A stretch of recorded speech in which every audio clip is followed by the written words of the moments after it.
La seguridad y salud en el trabajo en el Perú ha tomado un papel predominante en los últimos 9 años. La demanda de profesionales capacitadas en este área ha sido impresionante. Podría decir que ha sido exponencial la forma en la cual las organizaciones han buscado profesionales que estén técnicamente capacitados para poder gestionar la seguridad y salud de sus trabajadores. Este boom de la seguridad y salud lo tenemos desde el año 2011, dado que en este año se promulga la famosa ya Ley de Seguridad y Salud en el Trabajo, la Ley 29783, que tiene como objetivo promover una cultura de prevención de riesgos laborales. Esta ley obliga a las organizaciones a implementar un sistema de gestión de seguridad y salud en el trabajo. Lo vamos a simbolizar así: sistema de gestión de seguridad y salud en el trabajo. Sin embargo, este boom se da a pesar de que nosotros ya teníamos, por ejemplo, en el año 2005, 6 años hacia atrás, teníamos un reglamento de seguridad y salud. Ese reglamento era el Decreto Supremo 009-2005-TR. Este reglamento buscaba, como su mismo nombre lo dice, reglamentar a una ley que debía ser la Ley de Seguridad y Salud en el Trabajo, pero lamentablemente esta ley nunca llegó y tuvimos que esperar 6 años para tener la Ley de Seguridad y Salud en el Trabajo, que dentro del marco normativo era la primera vez que se le daba este rango, el rango de ley, a una norma asociada a la gestión de seguridad y salud en el trabajo. Esta ley se reglamenta en el año 2012 con el Decreto Supremo 005-2012-TR. Tanto la Ley de Seguridad y Salud en el Trabajo como su reglamento han tenido modificatorias en el tiempo, modificatorias que iremos comentando conforme vayamos avanzando las sesiones. Por ejemplo, la Ley de Seguridad y Salud en el Trabajo, la Ley 29783, se modificó con la Ley 3222 y su reglamento tuvo modificación automática con el Decreto Supremo 006-2014-TR. Sobre eso también ha habido algunas modificaciones más que, como les repito, iremos comentando en el transcurso de las 24 sesiones que tengamos. Esta ley obliga a que las empresas implementen un sistema de gestión de seguridad y salud en el trabajo. Sin embargo, nosotros también hemos tenido o tenemos otras normas asociadas a la seguridad y salud que también datan inclusive de años anteriores. Por ejemplo, en el año 98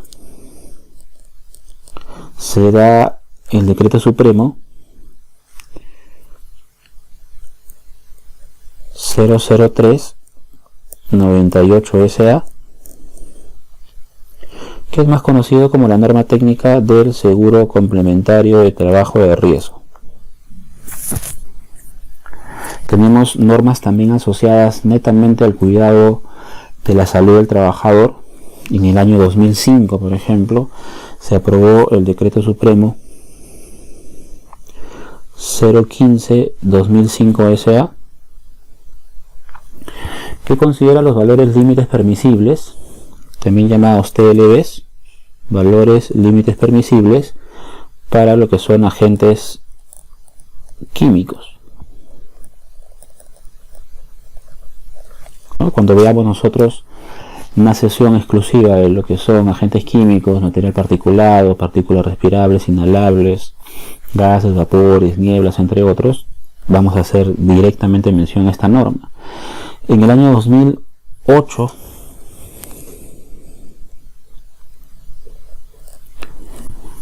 tenemos también nosotros otra norma que hace ya no la prevención del trabajador en términos de agentes químicos, sino trabaja un poco más lo que son los agentes físicos. Este es la resolución ministerial 375-2008-TR. Esta resolución ministerial 375/2008 TR tiene por nombre la famosa norma básica de ergonomía y de procedimiento de evaluación de riesgo ergonómico. En esta norma, por ejemplo, vamos a encontrar agentes físicos como el ruido, vamos a encontrar otro agente físico como es iluminación, vamos a encontrar parámetros para vibración, vamos a encontrar parámetros para estrés térmico, y como su mismo nombre, la norma lo menciona, vamos a encontrar los procedimientos recomendados para hacer evaluación de riesgo ergonómico. Entonces, dentro de este esquema legal tenemos normas netamente orientadas a lo que es implementar un sistema de gestión y normas orientadas netamente a lo que es hacer prevención de enfermedades. Podemos citar también a otras normas. Por ejemplo, en el año 2008 también se establece el listado de enfermedades profesionales. En este año también se establece el listado de enfermedades profesionales.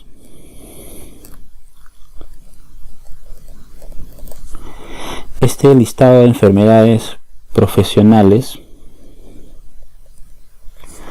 se da con la resolución ministerial 480.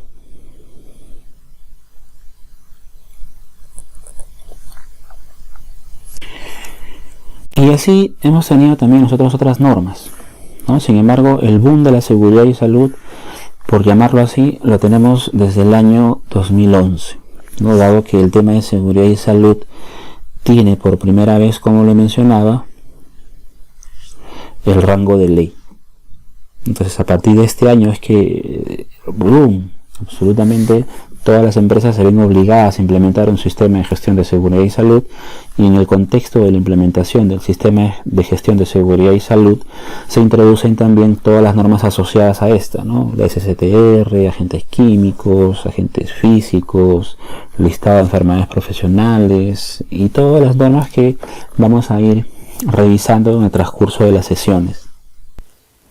Esta ley de seguridad y salud en el trabajo, la ley 29783, señala que las organizaciones deben adoptar un enfoque de sistema de gestión de seguridad y salud. Entonces, tenemos que definir de forma clara qué es un sistema de gestión de seguridad y salud, porque se habla mucho de eso, ¿no? Implementemos un sistema, consultorías para un sistema de gestión, auditorías de un sistema de gestión, etcétera, etcétera. Y lamentablemente muchos inclusive trabajamos en seguridad y salud, pero no tenemos claro realmente cuál es el concepto de un sistema de gestión. Entonces vamos a definir nosotros un sistema de gestión de seguridad y salud en el trabajo de la siguiente forma. Veamos. Para poder hacer una definición clara, sencilla y lo más entendible posible, iríamos por partes. Vamos a definir nosotros qué es un sistema de gestión de seguridad y salud en el trabajo. Tendremos que definir qué es un sistema en primera instancia. Y un sistema nosotros lo vamos a definir como el conjunto de elementos de una empresa. La pregunta sería, ¿de qué elementos dispone una empresa? ¿Cuáles son los elementos de los cuales dispone una organización? Por ejemplo, una empresa puede disponer de personas, puede disponer de maquinarias, puede disponer de procesos, puede disponer de recursos económicos, puede disponer de infraestructura, etc. La cantidad de elementos de una organización va a depender del tamaño de la organización. Hay organizaciones que son más pequeñas, hay organizaciones que son más grandes. Eso depende de la organización, ¿no? Entonces, repasando, tendríamos que un sistema es el conjunto de elementos. Por ejemplo, personas, procesos, recursos económicos, infraestructura como tal, de repente maquinarias,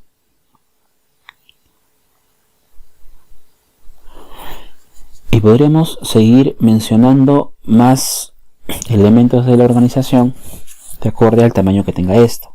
Eso es un sistema, un conjunto de elementos. Ahora, si nos vamos a la segunda palabra que es gestión, quizás venga una de las palabras más importantes y que a veces siento de que no le toman tanta importancia. La gestión es la capacidad de administración de estos elementos. Eso significa que la organización tiene que tener capacidad de poder gestionar cada uno de estos elementos. ¿Cómo gestiona usted a las personas? ¿Cómo gestiona usted a los procesos? ¿A los recursos económicos? ¿A la infraestructura? ¿A las maquinarias? ¿O cómo usted administra a los otros elementos que tiene la organización? Que pueden ser muchos o pueden ser pocos. Entonces la gestión es la correcta administración de estos elementos.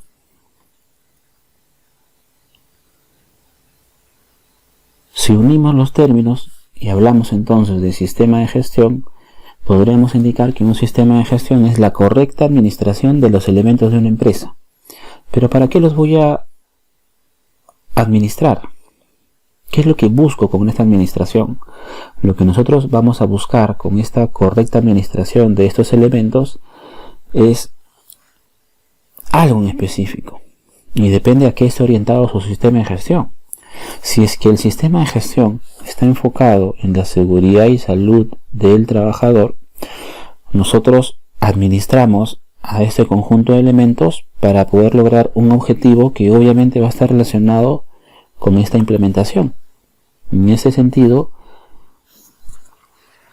la gestión está orientada en la seguridad y salud de los trabajadores.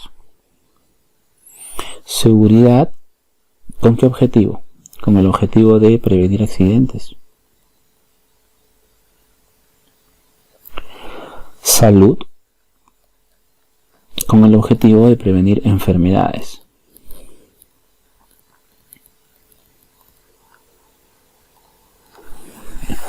Entonces son dos los objetivos claros del sistema de gestión de seguridad y salud. El primer objetivo es evitar accidentes laborales y el segundo es evitar enfermedades asociadas al trabajo. Seguramente usted en algún momento ha visto un plan de seguridad y salud, y el plan de seguridad y salud tiene ciertos objetivos generales, ciertos objetivos específicos, pero créame que todos los objetivos generales o específicos siempre van a estar orientados a poder buscar esto, evitar dos cosas: que el trabajador en la organización se vaya a accidentar y el trabajador en la organización se vaya a enfermar. Lamentablemente, muchos profesionales que se empezaron a meter en campos de seguridad y salud solamente se formaron dentro de sus procesos de capacitación en evitar accidentes. La mayoría. Y es importante, por supuesto que es importante, porque es uno de los objetivos del sistema de gestión. Pero no es el único. El otro objetivo es el de evitar enfermedades. Y es ahí una de las grandes debilidades que tienen hoy en día los sistemas de gestión que se han implementado en el país. De que no todos los profesionales que trabajan en seguridad y salud están formados técnicamente para evitar enfermedades asociadas al trabajo. ¿Y por qué se les hace más sencillo el tema de accidentes? Porque el tema de accidentabilidad es inherente al ser humano. Usted en el campo laboral se puede dar cuenta de alguna forma cuando el trabajador, cualesquiera que fuese se vaya a accidentar. Si este trabajador en el campo laboral llegase a sufrir un accidente, para usted le va a ser sencillo darse cuenta cuando el trabajador se accidentó, ¿no? Porque si el trabajador pierde un dedo, ¿no? Obviamente es un suceso que nadie desea, pero si el trabajador llegase, supongamos, a perder un dedo, absolutamente todos van a saber que el trabajador ha perdido el dedo.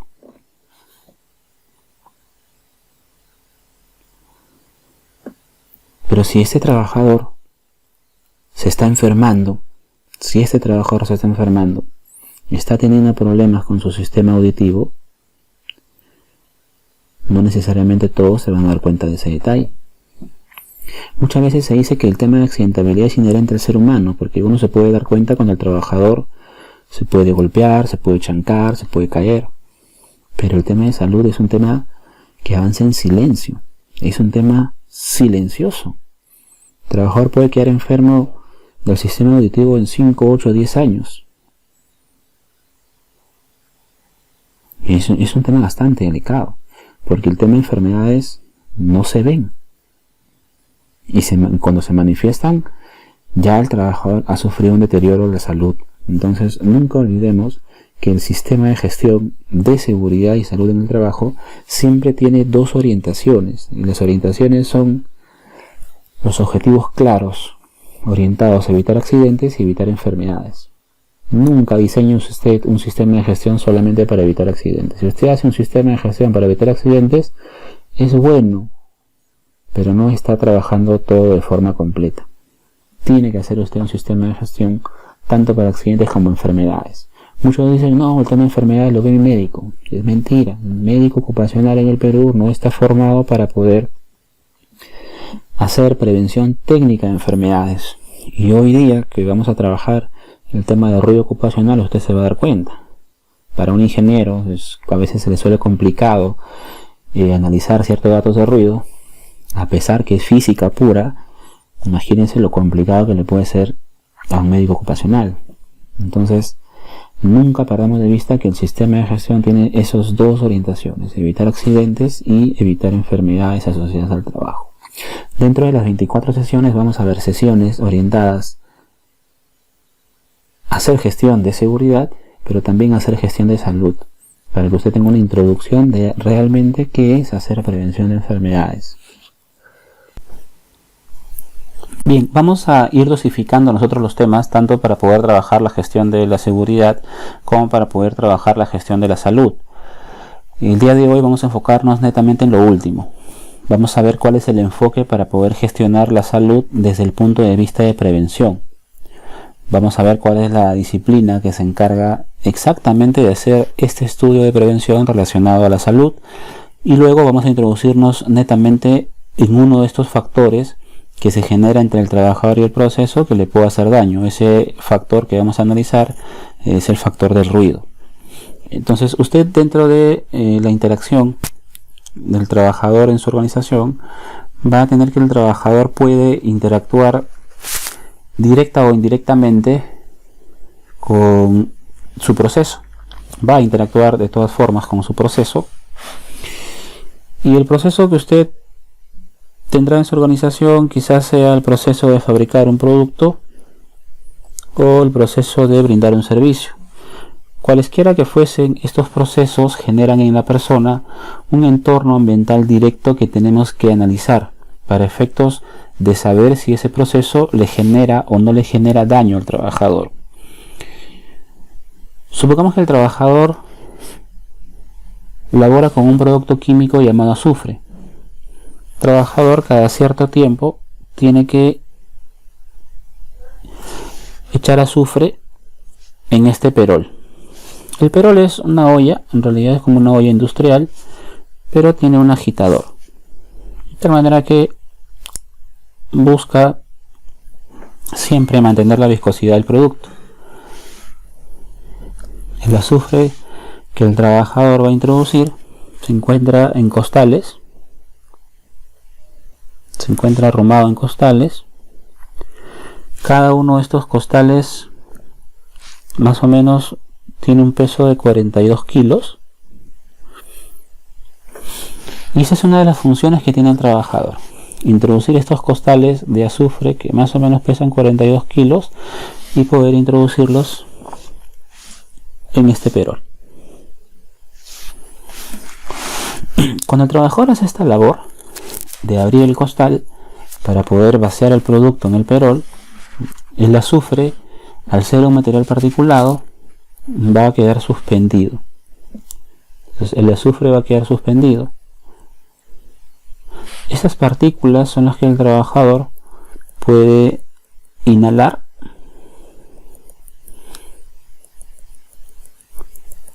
durante el proceso. La pregunta será: ¿esas partículas que el trabajador inhala en el proceso le generan daño o no le generan daño? y si le generaran daño, en qué medidas realmente esas partículas le generan daño. Exactamente de eso se encarga la higiene ocupacional. La higiene ocupacional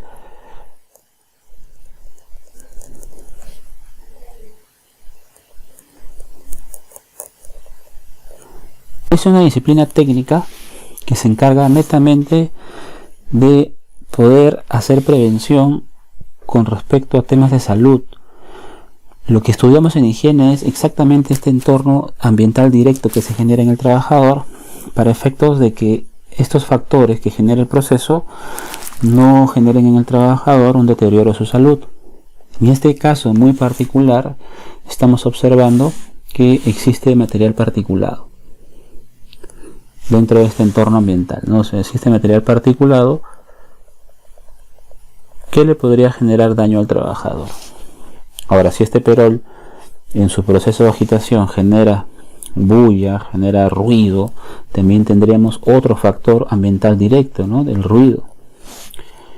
Como este perol trabaja conectado a una fuente de alimentación que hace girar, y para poder mantener la viscosidad trabaja a una temperatura, lo más probable es que este genere irradie calor. El trabajador podría entrar en un proceso que se llama estrés térmico.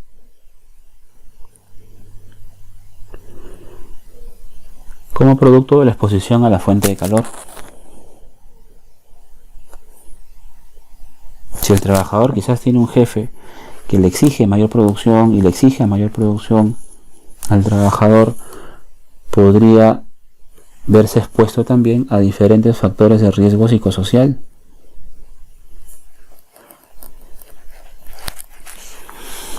En el levantamiento de esta carga, cada costal pesa 42 kilos. Hay otro factor de riesgo. Ese factor de riesgo se llama factor de riesgo disergonómico.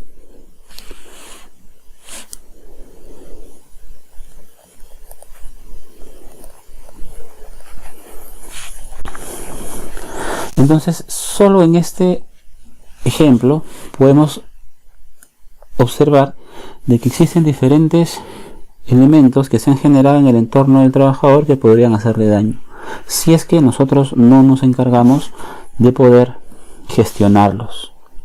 Entonces, la higiene ocupacional como tal se encarga de la gestión de estos agentes, con la única finalidad de evitar que estos agentes generen daño al trabajador. Eso significa evitar enfermedades. ¿Son los únicos agentes? No, bueno, son los agentes que podemos identificar en este proceso, pero también se puede dar el agente de vibración, por ejemplo. Se puede dar el agente de radiaciones, el agente de vibración. Por defecto, casi todos los puestos de trabajo también están expuestos al agente de iluminación, y lo más probable es que este no sea la excepción. Entonces también tendremos acá el agente de iluminación. Entonces todos estos agentes son los que pueden observarse en el campo laboral, y que tenemos que tener las herramientas técnicas para poder controlarlos y evitar que el trabajador vaya a enfermar como consecuencia de la exposición a uno de estos. De eso se encarga específicamente la higiene ocupacional. Hemos nosotros ya identificado en el ejemplo anterior cuáles son los agentes que le pueden generar daño a la persona. Sin embargo, no podemos garantizar que alguno de ellos realmente le esté haciendo daño. ¿Por qué no podemos garantizar que le esté haciendo daño? Porque no sabemos la dosis del agente. No sabemos qué tan contaminante es el agente, ya sea si es material particulado o si es ruido. Solo sabemos que existe, mas no sabemos si el ruido es alto, el bajo. No sabemos. Entonces, para poder trabajar la gestión de la salud de una forma ordenada, se recomiendan 3 fases básicas. La primera fase, por ejemplo, es la fase de la identificación. El proceso de identificación, como su mismo nombre lo dice, es un proceso netamente de observación. Es un proceso de percepción, o quizás si es que es un agente más complicado, podría ser un proceso de análisis. ¿Cómo usted sabe que el trabajador está expuesto al ruido? No necesita usted medirlo, simplemente es la percepción de poder tener la sensación de que hay un ruido incómodo o un ruido molesto. ¿Cómo usted percibe que el trabajador está expuesto a iluminación? Es simplemente un proceso de observación. Ahora, si bien es cierto, hemos identificado, todavía no sabemos si es que esos agentes hacen daño o no. En esta etapa no nos va a interesar, en esta etapa solamente necesitamos identificar cuáles están presentes. Si hace daño o no, eso lo veremos en la siguiente etapa. Entonces el proceso de identificación es un proceso que puede ser guiado por la observación, puede ser guiado por la percepción, o si es que el agente es más complicado, de repente un proceso de análisis podría ayudarnos en ese proceso de identificación. Después de identificar al agente, ahora sí nos va a interesar saber si es que ese agente hace daño o no. ¿Cuál es la cantidad de ese agente? ¿Qué tanto material particulado había? ¿Qué tanto ruido existe? Y si existe una cantidad determinada de material particulado, ¿hace daño o no hace daño? Y si existe un ruido considerable que lo haya podido medir, la pregunta es, ¿hace daño o no hace daño? Entonces el otro proceso ya es el proceso de estudio de la gente. El proceso de estudio de la gente es el famoso proceso de evaluación. Este proceso es un poco más complejo, porque en este proceso sí analizo. Entonces, si yo quiero analizar la dosis de la gente, en este caso enfoquémonos ya como introducción al tema, el agente ruido. Nosotros sabemos que el perol en su agitación presenta ruido. La pregunta sería, ¿ese ruido que presenta hace daño a la persona o no hace daño a la persona? Quizás nadie pueda responder. ¿Por qué? Porque no sabemos cuánto ruido hay. Solo sabemos que existe la gente, mas no sabemos cuánto es la cantidad de ruido que existe. No sabemos. Entonces, para ver si es que la gente le hace daño, la primera instancia es justamente eso, poder medirlo. Entonces, dentro de la evaluación vamos a manejar ciertas etapas también. La primera etapa es tener un equipo para medirlo. Y para medir ruido, usted va a tener dos formas de medir ruido, a través de dos instrumentos como son el sonómetro y el dosímetro.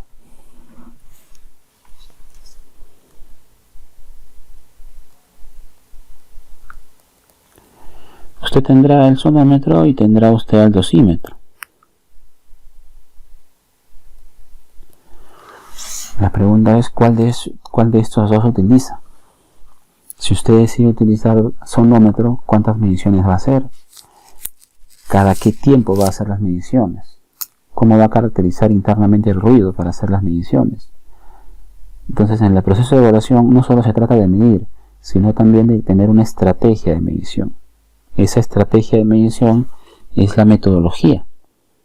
¿Qué metodología va a seguir usted para poder analizar ese agente?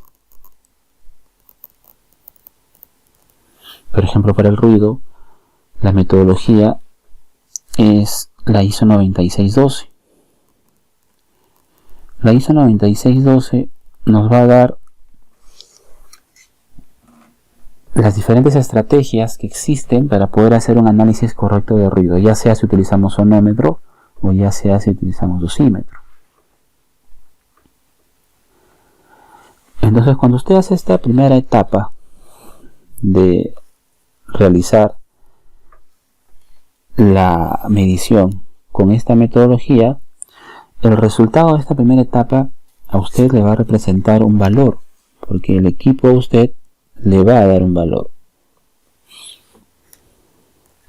Un valor en decibeles, que no sabemos cuánto es.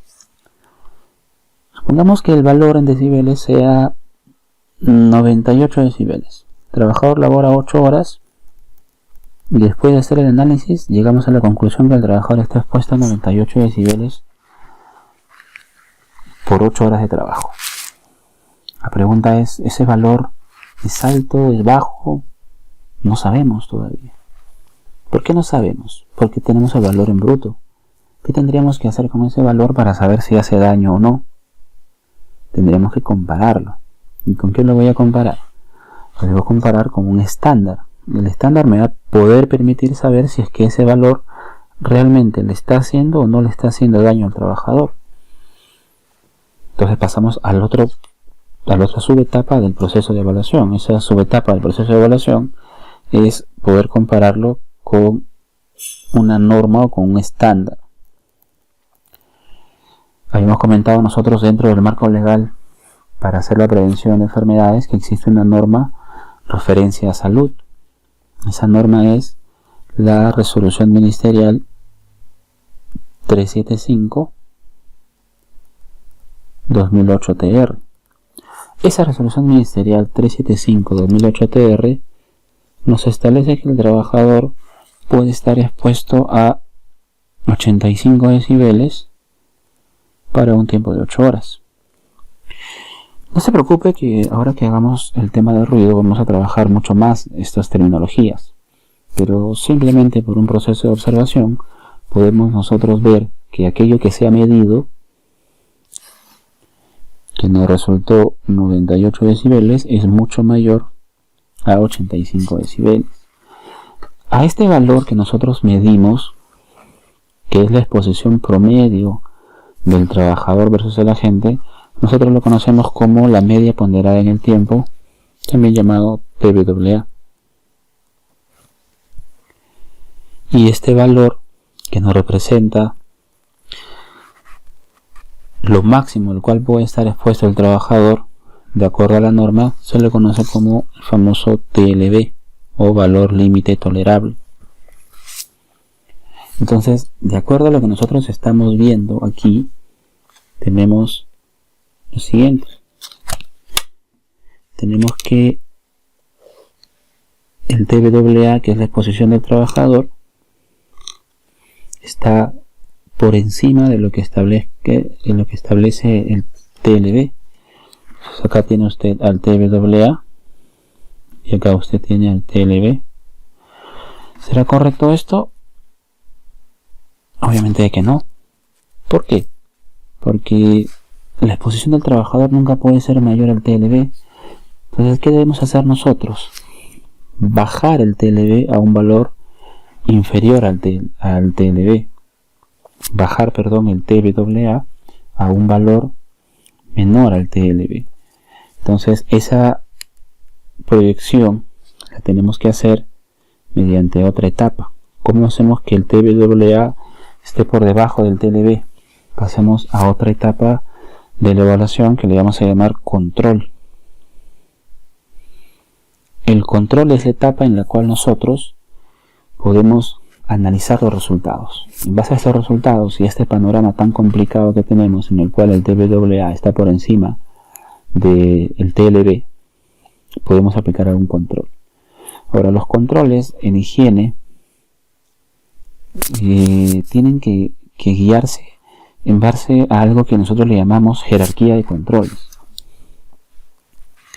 La jerarquía de controles es algo que está recomendado en la ley 29783.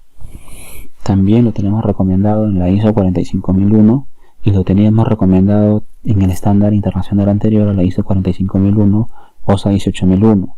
Esta jerarquía de controles establece que si usted tiene al trabajador, en este caso, acá vamos a poner por acá que el trabajador en esta etapa está expuesto al perol, y el perol en el proceso de agitación es el que produce el ruido.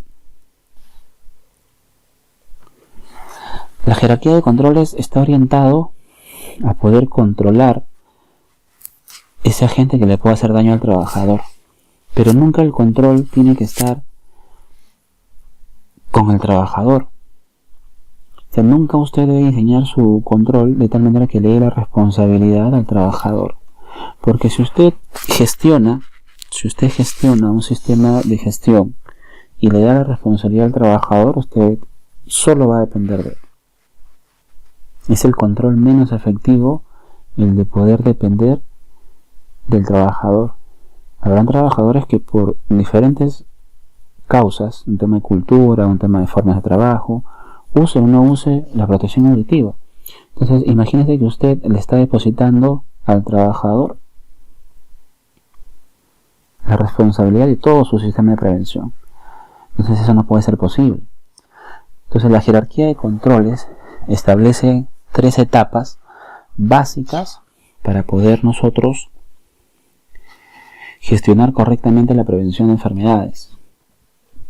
No debemos controlar en primera instancia al trabajador, sino debemos controlar en primera instancia la fuente que está generando el ruido. ¿Cuál es la fuente que me está generando el ruido? Me está generando el ruido el perol. Entonces, este perol debe ser mi primera opción para poder controlar a la gente. Se llama control en la fuente. Si no puedo hacer control en la fuente, por X razones, podría hacer un control distinto, pero todavía no llenan al trabajador. Podría ser un control en el cual esté orientado a controlar el medio de transmisión. En este caso podría ser un control que esté orientado de repente a controlar ese medio de transmisión del sonido que es el aire. Entonces la segunda fase de control es el control en el medio, le llamamos nosotros. Si no puedo hacer control en la fuente y no puedo hacer control en el medio, recién usted podría hacer control en la persona.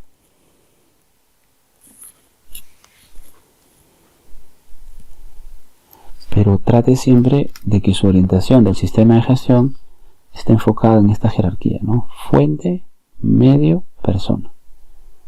Lo ideal será controlar en la fuente.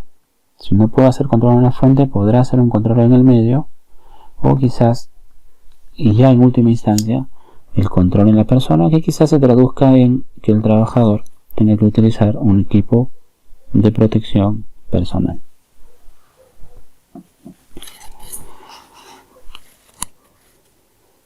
A esta jerarquía de controles quizás usted la tenga como en otros textos, como el famoso eliminar,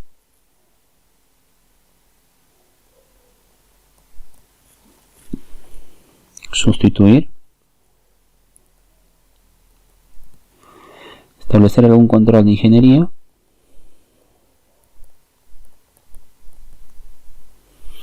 algún control administrativo, o en última instancia un control de EPP. Esta jerarquía de controles que he mencionado se usa mucho más para temas de seguridad. Para temas de higiene es más complicado poder enfocarlo en un eliminar, sustituir, ingeniería, administrativo, EPP. Es más sencillo hacer control o hacer la mención de control en fuente, medio, persona. El mismo análisis lo podemos usar para cualquier agente. Supongamos que queremos referirnos a este agente que también lo identificamos hace un momento, el azufre, ¿no? Cada vez que el trabajador echa el azufre en el perol, el material particulado queda en suspensión. Entonces ahí también analizamos el primer proceso, que es el proceso de identificación. ¿Y ahí qué hemos identificado? El material particulado. Ahí hemos identificado el material particulado. ¿Qué hemos utilizado para analizar el material particulado? En primera instancia la observación, pero quizás con la observación no sea suficiente. Ya para algunos agentes en particular, sobre todo con los agentes químicos, requerimos mayor análisis porque tendremos que analizar también específicamente cuál es el tamaño de la partícula. ¿Es una partícula grande? ¿Es una partícula chiquita? Tendremos que analizar el diámetro de la partícula. De acuerdo al diámetro de la partícula vamos a poder identificar si es que esta es una partícula inhalable o es una partícula respirable. Si el diámetro es muy chiquito, quizás inferior a las 5 micras, podemos identificar acá que estamos mediante o expuestos a una partícula respirable. Y el proceso de evaluación también es muy parecido. Tendremos que medir, ya no vamos a utilizar un sonómetro, utilizaremos una bomba de partículas. La metodología ya no será la ISO 9612. utilizaríamos la metodología NIOSH. Pues acá la metodología NIOSH 0600, que es la metodología para partículas respirables. En base a estos resultados, ¿no?, de utilizar la bomba con esta metodología, nos va a dar también un análisis parecido a este. Nos va a dar cuál es la media ponderada del trabajador, la exposición del trabajador, y lo tendremos que comparar con el TLB. Y en base al TLB podemos establecer ya cuáles serían nuestros controles, siempre orientados a que los controles respeten la jerarquía: control en el fuente, control en el medio y control en la persona.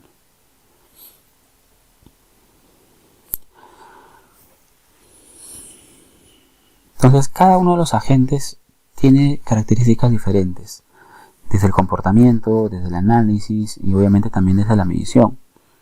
Vamos a tratar de tocar algunos agentes en las 24 sesiones, de repente unos 4 o 5 agentes. Obviamente existen más agentes que obviamente por un programa tan corto no los podamos evaluar.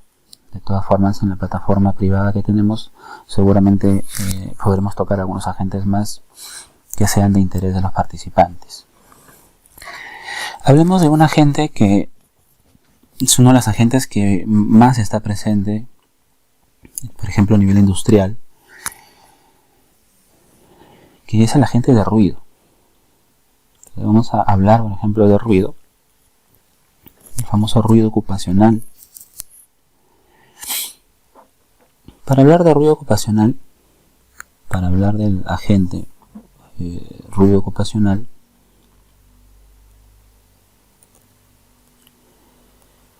tendríamos en primera instancia que definir qué es el ruido. Hay muchos textos que nos definen el ruido como un sonido incómodo, un sonido molesto o un sonido perturbador que a niveles altos podría generar daño a la persona. Entonces el ruido es un tipo de sonido. Analicemos entonces cómo se da el fenómeno del sonido. Veamos. Si tenemos dos puntos, por ejemplo un punto A y un punto B, para que exista transmisión del sonido debe haber un medio, dado que el sonido en el vacío no se puede propagar. El medio puede ser un medio gaseoso, puede ser un medio líquido o puede ser un medio sólido. Cuando el medio es gaseoso, quizás estemos hablando del aire.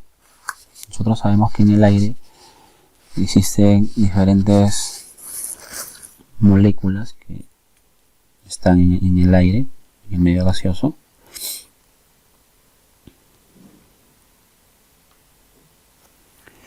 Si estuviéramos hablando de un medio líquido, estas moléculas estarían un poco más juntas, y si estuviéramos hablando de un medio sólido, las moléculas estarían muchísimo más juntas. Entonces, cuando nosotros emitimos el sonido, lo que estamos emitiendo son impulsos de energía que se producen desde el emisor, desde aquí, desde A, se emiten pulsos de energía, que son los que nosotros emitimos cuando hablamos. Estos pulsos de energía que se emiten desde el punto emisor, que es A, producen en las partículas un movimiento como causa de esta energía. El sonido se produce no porque las partículas vayan a viajar. Hay un error ahí de concepto de muchas veces algunos participantes que indican que las partículas viajan en forma de ondas hacia el punto B. No se produce el fenómeno de esa forma. Las partículas no viajan.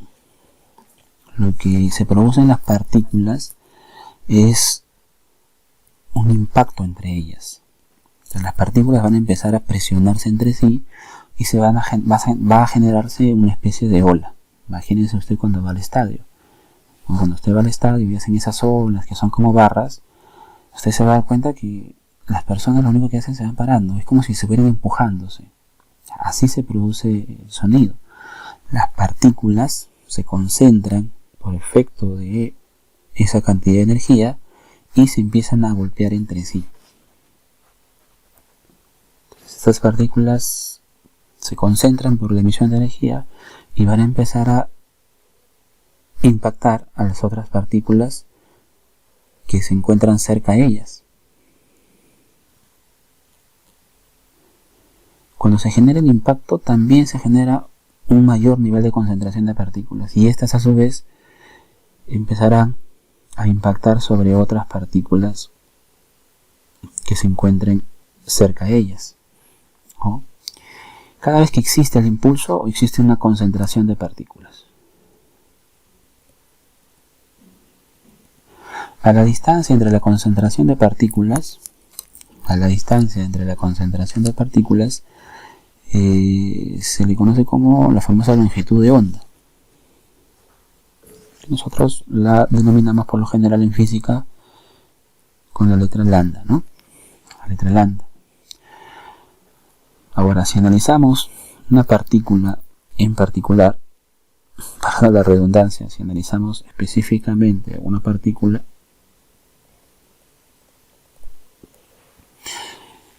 representativa de este conjunto de partículas, se genera en la partícula un movimiento oscilatorio. Y este movimiento oscilatorio, debido a las leyes físicas, lo que genera en la partícula es este movimiento. ¿No? Por el impulso de energía, la partícula tiende a moverse a la derecha, impacta con las partículas subsiguientes y hace el efecto oscilatorio. A la cantidad de oscilaciones que hace la partícula por unidad de segundo se le conoce como frecuencia.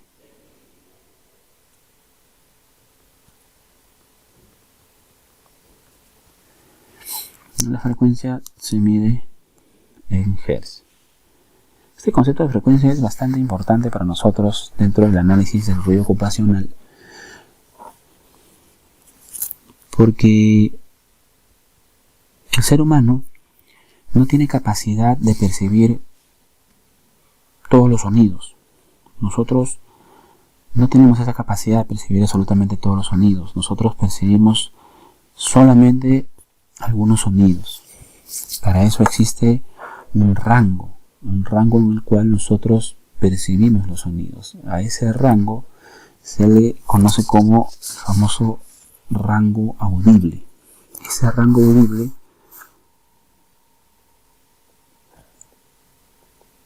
se encuentra entre dos límites, ¿no? El límite de los 20 Hz y el límite de los 20.000 Hz. Ese es el rango en el cual el ser humano tiene capacidad de poder percibir los sonidos. Entonces, si quisiéramos representar esto, tendríamos algo así. El rango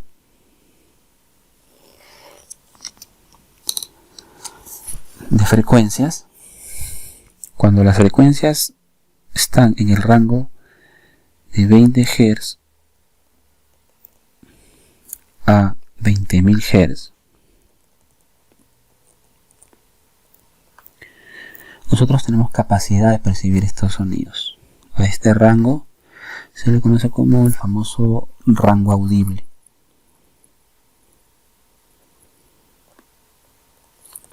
Por encima de este rango, no tenemos capacidad de poder percibir los sonidos. A este rango mayor a los 20.000 Hz se le conoce como el famoso ultrasonido.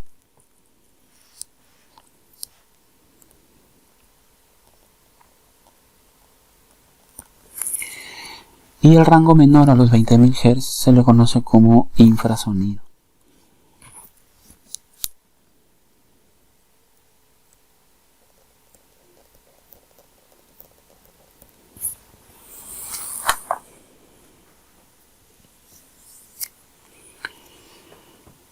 Hay algunos animales, por ejemplo, que escuchan por encima de los 20.000 Hz. Por ejemplo, los perros y los murciélagos. Ellos pueden establecer ciertos sonidos que nosotros no los vamos a poder percibir porque no se van a encontrar dentro del rango audible que nosotros podemos manejar.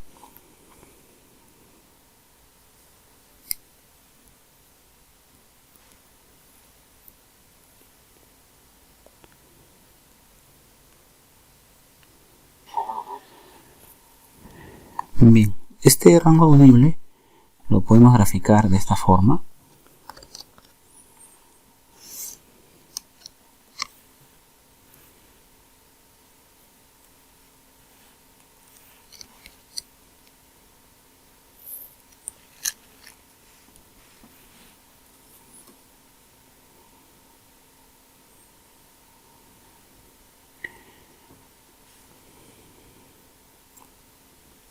Bien, este rango audible lo podemos graficar de esta forma.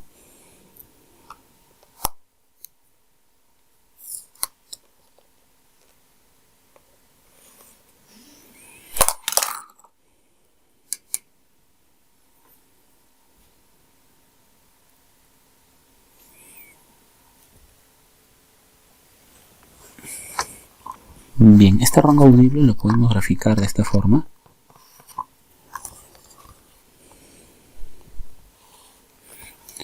Usted va a tener los 20 Hz.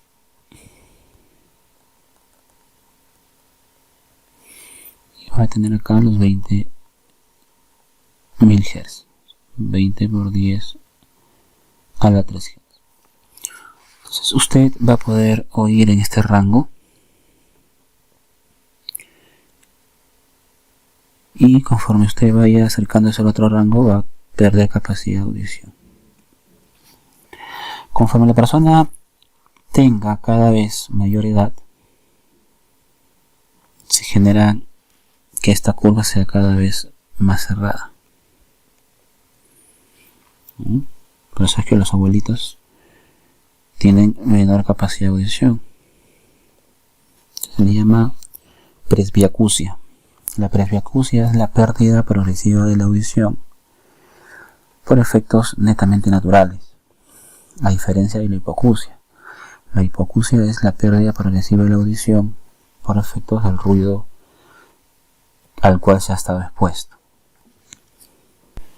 Bien, vamos a analizar un poco más las partículas.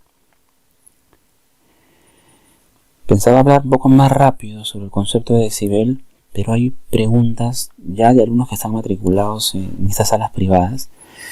Pero considero que hay una pregunta interesante que no solo debe tratarse en esas salas, sino también a modo general. Y eso me ha hecho un poquito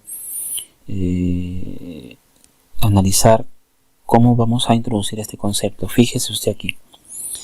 Nosotros hemos mencionado que el sonido se transmite a través de la presión que se genera entre las partículas. Cuando el punto emisora emite el impulso de energía, se produce en principio y de forma inmediata una acumulación de partículas. Esta acumulación de partículas empieza a vibrar y en ese movimiento de vibración transmite la energía hacia otro grupo de partículas que inmediatamente también se van a agrupar, y esta a su vez transmite la energía a otro grupo de partículas, generándose una transmisión de energía desde el punto A hasta el punto B por efecto del impacto entre las partículas, produciéndose esas famosas ondas sonoras. A través de esas ondas sonoras vamos nosotros a definir qué es la intensidad sonora. Fíjese usted aquí. Estas clases, algunas clases cuando necesitan análisis, considero yo que es mejor trabajarlas de esta forma y no trabajarlas mediante un PowerPoint. Pero es un criterio muy personal. Si alguno de ustedes tuviese alguna opción o una sugerencia, también bienvenido sea. Fíjese usted aquí. Estas ondas que acabamos de conversar,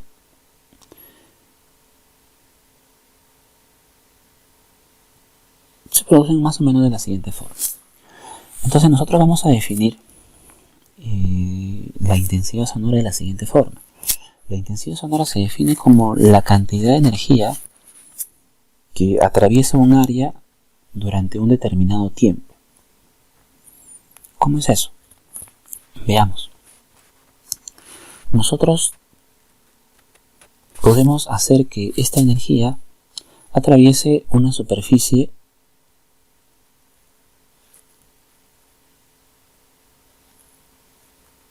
A en un determinado tiempo. Entonces se define la intensidad sonora como la energía que atraviesa esta área en un determinado tiempo. La intensidad sonora, entonces, se calcula así.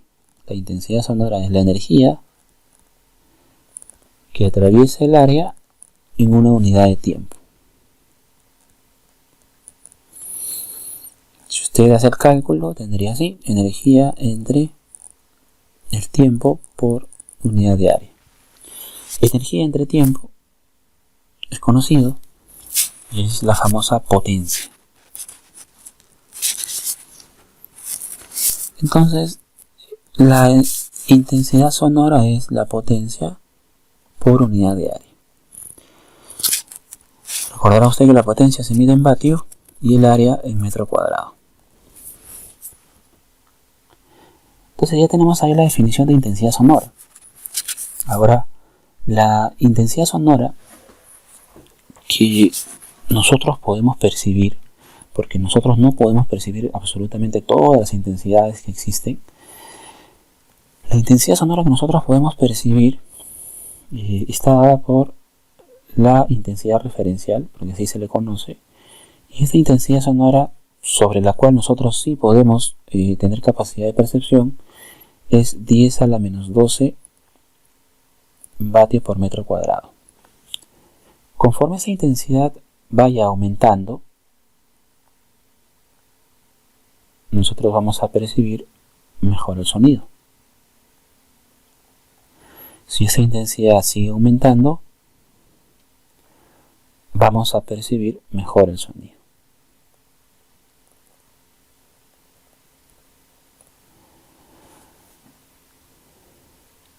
Entonces, si esa es la intensidad mínima que nosotros percibimos, habrá una intensidad máxima, y bueno, más que máxima, existen intensidades sobre la cual ya se genera cierta perturbación en el sistema auditivo, o sea, ya podemos generar daño, ¿no?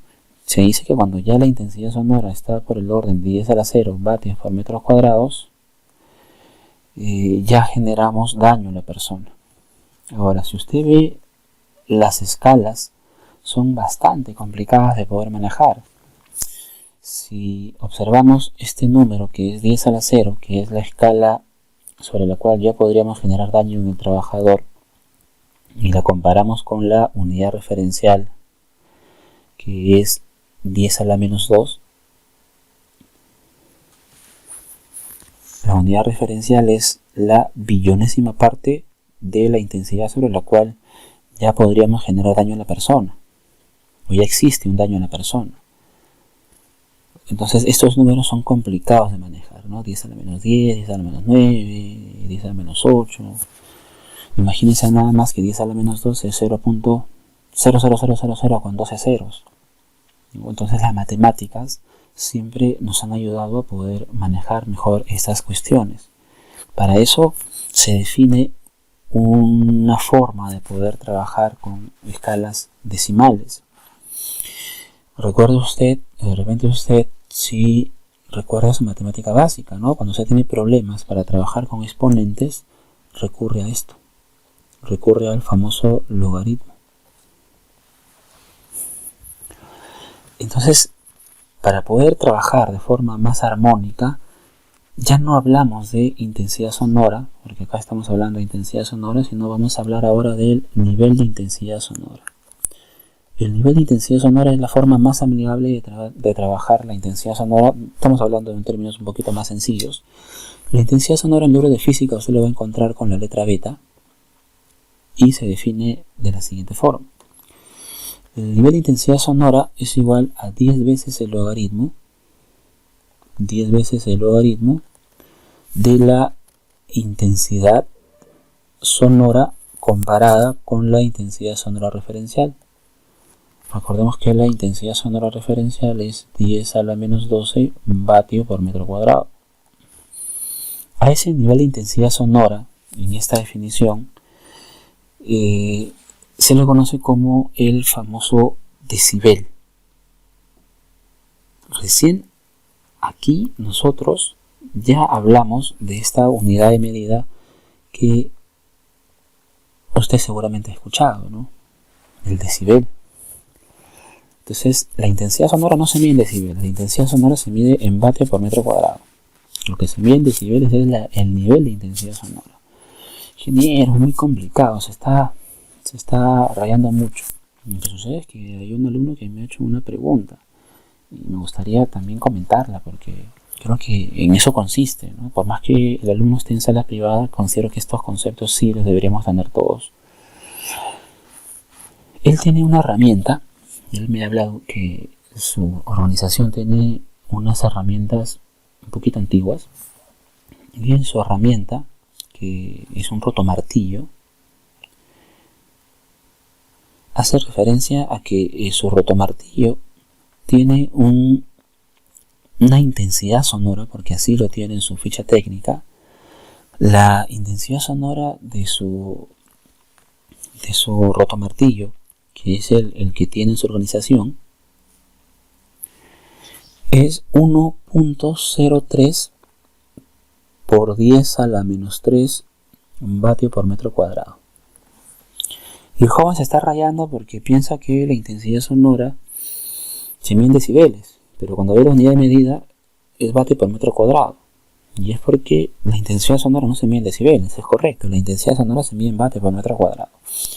Entonces, lo que se le está recomendando a él es que tiene que calcular el nivel de intensidad sonora. Entonces, el nivel de intensidad sonora se calcula como 10 veces el logaritmo de la intensidad sonora que desea analizar sobre la intensidad sonora de referencia. Cuando usted reemplaza, va a tener así: 10 veces el logaritmo de. Su valor es un poquito más decimal, 1.03. Yo solamente voy a colocar 1 para efectos solo del ejercicio. Esto lo voy a aproximar a 10 al cubo. Perdón, 10 al menos 3. Lo ideal es trabajar con todos sus decimales. Pero para efectos prácticos voy a colocar solamente el valor de 10 a la menos 3. Para que usted vea qué es lo que sucede. Entonces, si coloco acá 10 a la menos 3, entre 10 a la menos 12, que es la unidad referencial, y el nivel de intensidad sonora es 10 veces el logaritmo. 10 a la menos 3 entre 10 a la menos 12 es 10 a la 9. ¿No? El 9 baja a multiplicar por una propiedad del logaritmo. Por lo tanto, su herramienta tiene un nivel de intensidad sonora de 90 decibeles.